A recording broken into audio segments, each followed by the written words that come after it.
Ya, ada atau tidak adanya tilang manual yang paling utama adalah keselamatan berlalu lintas. Dan kita akan bahas mengenai polisi yang dilarang tilang secara manual. Sebenarnya dasar hukumnya dari mana sih? Ini sudah tercantum dalam surat telegram ST garis miring 2264 garis miring X garis miring HUM titik 345 nomor 22 dan ini sudah berlaku sejak 18 Oktober 2022. Jadi kurang lebih sudah 9 hari sebenarnya ini sudah berlaku. Dan sebenarnya apa saja yang membuat kita bisa ditilang secara elektronik begitu ya. Yang pertama yaitu melanggar rambu lalu lintas dan juga marka jalan. Itu sudah pasti begitu. Lalu tidak menggunakan sabuk keselamatan. Ini bisa terpantau jelas di kamera, mengemudi sambil menggunakan ponsel. Ini mungkin yang paling banyak terkena begitu ya. Melanggar batas kecepatan juga, menggunakan plat nomor kendaraan yang palsu, melawan arus apalagi ini juga bisa kelihatan karena ada beberapa kasus yang juga sudah tertangkap kamera begitu. Bahkan sebelum tilang elektronik secara full diterapkan. Lalu menerobos lampu merah, tidak menggunakan helm bagi yang mengendarai roda dua, baik itu pengendara maupun penumpangnya, berboncengan lebih dari 2 orang atau boti gitu, bonceng 3 itu nggak boleh, dan tidak menyalakan lampu di siang hari bagi pengguna sepeda motor, serta overload dan juga overspeed. Lalu pertanyaan berikutnya, setelah kita terkena dari tilang ini, apa yang bisa dilakukan? Tapi sebelumnya kita lihat dulu bahwa lokasi etle ini sudah mulai banyak, terutama di DKI Jakarta. Ada 57 titik yang terpantau begitu kameranya tersebar terutama di daerah-daerah jalur yang luar biasa besar begitu ya. Misalnya jalur ganjil genap, lalu ada juga 10 etle mobile dalam bentuk kamera dari HP. Kamera HP, lalu ada juga dari dashboard mobil patroli. Dan juga yang terakhir setelah misalnya kita terkena begitu ya, apa yang harus dilakukan? Ada 3 hal yang bisa dilakukan yaitu membayar denda etle di bank melalui teller, lalu bisa juga dibayar melalui situs tilang kejaksaan, dan yang terakhir bisa dibayar juga melalui transfer bank. Dan itu memang harus dibayarkan begitu ya dendanya. Tapi sebenarnya apa yang terjadi ketika kita tidak bisa membayar atau suratnya tidak sampai atau gimana? Nanti saya akan bahas selengkapnya di sini karena memang Electronic Traffic Law Enforcement atau tilang elektronik ini sebenarnya sudah dimulai sejak 2021. Namun sebelumnya ini masih ada juga tilang manual begitu ya, tapi sekarang tilang manual sudah dihapuskan. Penerapannya seperti apa? Kita akan bahas bersama Dirlantas Polda Metro Jaya Kombes Pol Latif Usman yang sudah bergabung melalui sambungan Zoom. Selamat malam, Pak. Selamat malam, Mas. Baik, Salam gimana? presisi. Salam presisi. Kabar sehat, Pak? Alhamdulillah sehat selalu. Alhamdulillah. Dan sudah bergabung bersama kami di studio Ketua Bidang Advokasi dan Kemasyarakatan MTI Pusat, Bapak Joko Setiowarno. Selamat malam, Pak Joko. Selamat malam, Mas. Selamat malam. Saya pertama ke Pak Dirlantas dulu. Pak Dirlantas, ini kan sudah berlaku selama 9 hari begitu ya. Selama 9 hari ini di Jakarta seperti apa penilangan manual yang sudah dilarang ini? Iya, tentunya alat yang kita adakan ini adalah sebetulnya alat bantu. Dalam alat bantu untuk membantu masyarakat terhindar daripada kecelakaan. Ada tidak adanya alat ini, sebetulnya kita semuanya harus sadar betul arti pentingnya keselamatan. Ini yang paling utama. Jadi ada perintah yang sekarang dengan kebijakan baru pimpinan kita, Bapak Kapolri, dalam hal untuk meningkatkan kepercayaan masyarakat terhadap Polri. Untuk meningkatkan kinerja Polri betul-betul bisa memberikan keselamatan pada masyarakat, maka dimaksimalkan betul penilangan menggunakan elektronik. Dalam artian kita betul-betul sudah tidak boleh melakukan tilang manual kecuali Mas, kecuali adalah pelanggaran yang betul-betul sangat membahayakan. Nah ini kan misalnya pada saat itu membahayakan, petugas sedang ada di situ, masih kita tetap melakukan penindakan. Kalau masih bisa diedukasi, tetap kita edukasi. Terus yang berikutnya adalah pelanggaran yang masih bisa dilakukan manual, seperti contoh adalah knalpot blong dan balap liar. Ini kan tentunya hal-hal seperti yang melanggar aturan lalu lintas tetap kita akan lakukan penindakan. Dan ini juga sangat selektivitas sekali. Tapi selebihnya memang pelanggaran-pelanggaran lain seperti tadi sampaikan oleh Mas, yaitu tadi tentang pelanggaran yang kasat mata, kita memaksimalkan betul adanya penindakan dengan menggunakan IT, yaitu etle statis, etle mobil maupun etle yang akan kita nanti masyarakat anggota menggunakan HP. Ini akan kita kembangkan di Jakarta. Mudah-mudahan dengan adanya kebijakan daripada pimpinan ini bukan berarti kami ingin banyak-banyak menilang kepada masyarakat, tetapi kami ingin memberikan edukasi dan pesan pada masyarakat bahwa seluruh ruas jalan di Jakarta ini sudah terawasi oleh alat yaitu etle untuk penindakan pelanggaran yang kasat mata. Ini Mas yang akan kita laksanakan di Jakarta sehingga betul-betul tentang keselamatan ya, karena kecelakaan diawali dari pelanggaran. Kita akan mencegah hal itu sehingga diharapkan betul orang yang akan berkendaraan dari rumah sudah sadar betul bahwa saya memang harus tertib di jalan.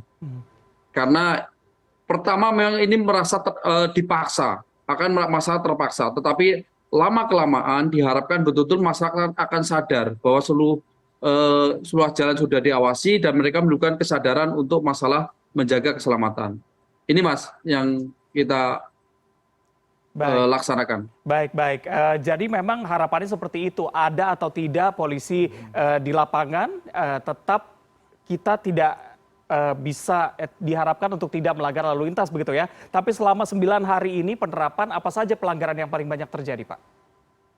Iya, tentunya pelanggaran yang paling banyak seperti tidak menggunakan helm, menerobos lampu merah, melawan arus, melanggar rambu-rambu. Ini yang paling maksimal, paling banyak dilakukan oleh pengendara. Oke, baik. Saya ke Pak Joko. Pak Joko, menurut Anda, apakah masyarakat kita sudah siap nih dengan tidak adanya penilangan secara langsung dan full elektronik begitu? Ya, saya mengetahui ini sudah 3 bulan yang lalu ya. Jadi kesiapan ini kebetulan saya juga berada di Semarang.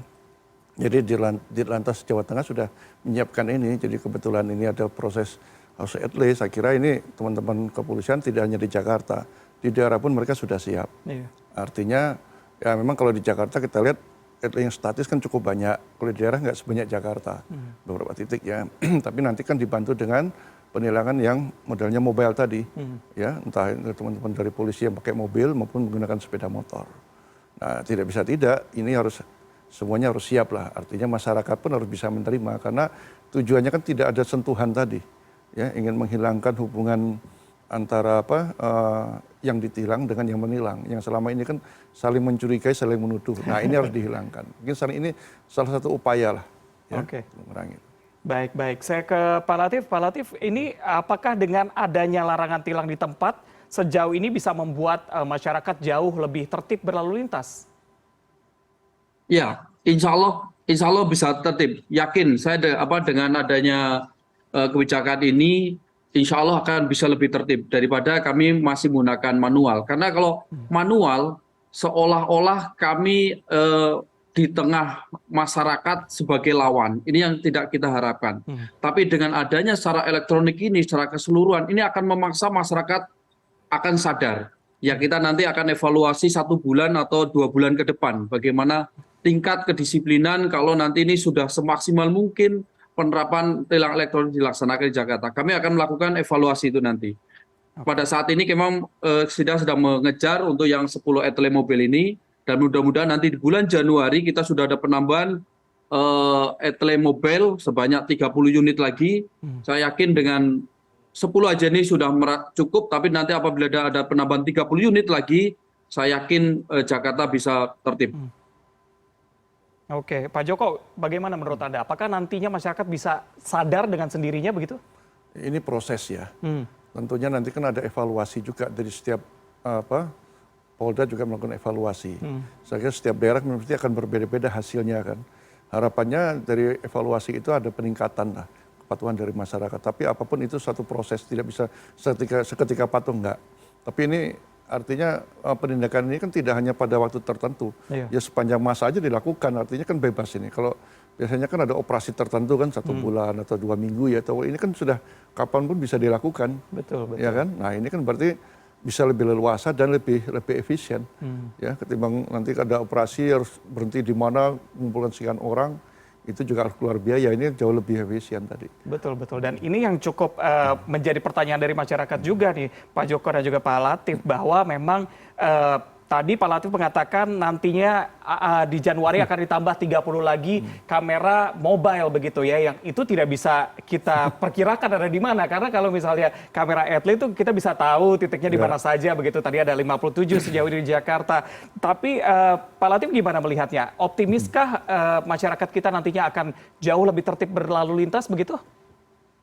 Saya optimis sekali. Jadi maksudnya itu tadi yang pertama kami sampaikan bahwa tujuan kami mengadakan Etle Mobil ini bukan mencari banyak penilangan, tetapi memberikan edukasi, memberikan pesan kepada masyarakat bahwa seluruh ruas jalan di Jakarta sudah terawasi, baik oleh Etle yang statis maupun oleh Etle Mobil yang akan menjangkau seluruh jalan-jalan yang ada di Jakarta ini secara keseluruhan. Oke. Jadi dimanapun terawasi semuanya jalan ini. Baik, baik. Pak Latif, ini yang cukup menarik adalah salah satu tujuannya adalah untuk menekan pungli begitu. Apakah memang sejauh ini punglinya cukup tinggi, Pak? Ya, kalau mungkin ini kan survei masyarakat sendiri ya, yang bisa kalau mengatakan ini ada pungli atau tidak. Sebetulnya masyarakat yang mengetahui itu. Mari oleh sebab itu dengan ada perintah Bapak Kapolri ini yang tadi sampaikan Pak Joko untuk menghindari kontak dengan pelanggar, karena kalau sudah terjadi kontak ini kan ada dua kemungkinan, polisi yang mau atau masyarakat yang mau. Tapi dengan adanya penilangan secara elektronik ini sama sekali tidak ada sentuhan dengan masyarakat, karena alat ini kan dilengkapi dengan AI, secara otomatis akan menindak pelanggaran-pelanggaran yang memang tadi sudah disebutkan secara kasat mata untuk ditilang oleh secara elektronik ini. Oke, baik. Ini salah satu yang cukup menarik juga karena saya memiliki data bahwa tilang Etle sepanjang 2021 hanya terkumpul 56 miliar rupiah. Sedangkan dari Januari sampai dengan Juni 2022 ini meningkat statis menuju 639 miliar. Ini angkanya cukup tinggi. Pak Joko, Anda melihatnya seperti apa? Ya, saya kira bukan masalah uangnya di sini kan.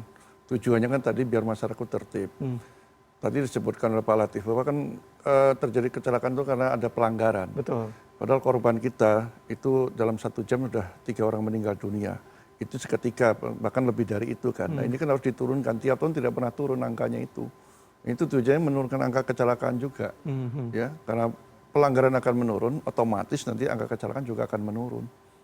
Oke, berarti memang dengan banyaknya jumlah masyarakat atau pengguna jalan yang terkena Etle saat ini, tadi dari jumlah denda yang cukup tinggi, diharapkan tahun depan justru menurun begitu ya Pak ya? Harapannya begitu, tapi tergantung nanti evaluasi seperti apa, dan ini kan seluruh Indonesia, tidak hanya Jakarta, tapi kemungkinan Jakarta memang paling banyak dibanding daerah lain. Tapi tentunya ini kan tidak hanya yang menggunakan IT ya, tapi yang manual pun saya kira harus tetap dilakukan lah. Terutama daerah-daerah yang mungkin sinyalnya tidak begitu bagus. Karena mobile itu sinyalnya kan harus kuat juga kan, kalau enggak kan dia nggak bisa terpantau juga. Oke. Ya, tapi kalau daerah-daerah perkotaan ya di Jawa terutama bisa kuat lah. Tapi tentunya ada hal-hal tertentu memang manual masih bisa digunakan. Oke, baik, saya ke Pak Latif. Pak Latif, tadi Pak Joko mengatakan bahwa memang dibutuhkan sinyal yang kuat begitu ya untuk kamera Etle yang mobile. Nah, sebenarnya cara kerjanya seperti apa sih, baik yang menggunakan kamera mobile dari mobil dan juga dari ponsel nih? Ya, kalau yang Etle Mobil ini kan, Etle Mobil ini yang dipasang di atas mobil, dan mobil ini bergerak dalam kecepatan 40 sampai 50 itu bisa mengcapture pelanggaran secara otomatis karena alat ini sudah dilengkapi AI. Contoh misalnya ada 10 pengendara sepeda motor, 1 yang tidak menggunakan helm, ya hanya 1 itu yang akan tercapture, dan ini langsung dikirim ke back office. Nanti back office langsung akan membuat surat pernyataan ini akan dikirim kepada pelanggar, nanti dalam waktu ada 3 hari, terus 3 hari dia membalas surat konfirmasi tersebut, akan segera surat tilang. Setelah itu kembali lagi, baru nanti akan untuk segera membayar ke pengadilan menentukan jumlah dendanya, setelah itu silakan dibayar kejaksaan, ataupun tadi yang sampaikan bisa membayar lewat bank, ataupun langsung ke teller bank tersebut. Oke, ini Pak Latif, yang banyak jadi pertanyaan dari publik juga sebenarnya ketika kita sudah terkena atau terekam dari kamera etle bahwa kita melanggar tapi suratnya tidak sampai begitu. Apa yang bisa dilakukan atau pajaknya tidak sempat terbayarkan? Apa kemungkinan yang terjadi bagi sang pemilik mobil maupun motor tersebut? Iya, tentunya setelah kami kirim surat konfirmasi, nah ini tidak ada konfirmasi balik, kami akan melakukan pemblokiran. Nah, setelah blokir, walaupun nanti misalnya sudah mengkonfirmasi, kita kirim surat tilang, juga tilang itu tidak dibayar, kami akan melakukan pemblokiran. Nah, nanti pada saat membayar pajak tahunan, disitulah akan tertera bahwa kendaraan diblokir karena ada tilang dengan nomor tilang sekian-sekian, harus diselesaikan dulu baru bisa membayar pajak kendaraan tersebut. Demikian. Oke. Baik, saya ke Pak Joko lagi. Pak Joko, kalau menurut Anda nih, ketika memang tidak ada tilang secara manual lagi, apa pelanggaran lalu lintas yang masih kemungkinan terjadi di lapangan? Kemungkinan tetap ada ya, terutama bagi masyarakat yang mungkin dia tidak tahu, kurang taat pada aturan. Tapi tadi yang menarik tadi, ada waktu 3 hari masyarakat untuk melakukan klarifikasi, konfirmasi ulang. Memang ini kalau dilihat pembayaran pajak kaitan sama pajak kendaraan bermotor, ternyata potensi pajak kendaraan bermotor itu cukup tinggi. Dari 200 triliun seluruh Indonesia, itu sekitar baru 40 T yang terbayarkan. Artinya masih banyak yang belum bayar pajak. Nah, belum bayar pajak ini juga kaitannya sama kesulitan mereka, atau ya kesulitan mereka mau balik nama dan sebagainya, ini harus dimudahkan juga. Memang kami tahu sekarang sedang proses lah kemudahan itu, sehingga dengan kemudahan itu orang nanti akan mudah bayar pajak dan akan ketahuan nanti kalau dia melanggar, kalau belum bayar sebabnya apa, sehingga semuanya bisa terdaftar. Jadi kaitan dengan pembayaran pajak, sehingga nanti teman-teman di kepolisian juga akan tahu jumlah kendaraan kita sebenarnya berapa tuh sekarang. Apalagi orang yang belum bayar balik nama gitu ya, ini selama ini kan mau bayar pajak agak sulit gitu kan, nah sekarang harus dimudahkan itu. Betul. Nah itu yang juga jadi banyak pertanyaan Pak Latif, bagaimana dengan mobil yang belum ganti nama atau ketika sewa menggunakan mobil orang lain begitu ya, apa yang terjadi? Karena kamera etle ini kan tidak bisa mendeteksi begitu terjadi perbedaan pemilik kendaraan ini. Iya, jadi nah di situ nanti tetap kita memblokirnya adalah ke nomor tersebut. Nanti pada saat membayar pajak baru akan kelihatan. Memang sekarang kan jadi mereka harus balik nama. Jadi memang ini juga mari bersama-sama untuk ketertiban registrasi kendaraan. Jadi orang yang sudah menjual kendaraan untuk segera melaporkan kepada samsat terdekat bahwa kendaraan tersebut sudah dijual. Biasanya kita lakukan adalah blokir jual, sehingga orang yang akan bayar pajak harus melakukan balik nama kendaraan tersebut. Oke, baik, saya ke Pak Joko. Pak Joko, ini kan bisa dibilang canggih begitu ya, kita bisa etle secara statis, ada juga yang mobile menggunakan kamera ponsel dan juga mobil polisi begitu, mobil patroli, tapi juga sedang dikembangkan yang menggunakan drone atau pesawat tanpa awak begitu ya. Ini cukup canggih, tapi menurut Anda apa yang bisa menjadi kekurangan dalam tilang elektronik ini? Ya ini juga tergantung dari kualitas alat yang digunakan ya. Makin bagus tentunya makin kuat dia untuk memberikan informasi yang lebih dalam lagi. Ya. Saya kira ini juga dibutuhkan alat-alat yang kualitas cukup bagus juga, dan juga harapannya kan masyarakat juga bisa lebih paham bahwa ini adalah kepentingan buat masyarakat juga. Ya, karena angka kecelakaan tadi saya katakan cukup tinggi di kita itu, tidak pernah menurun.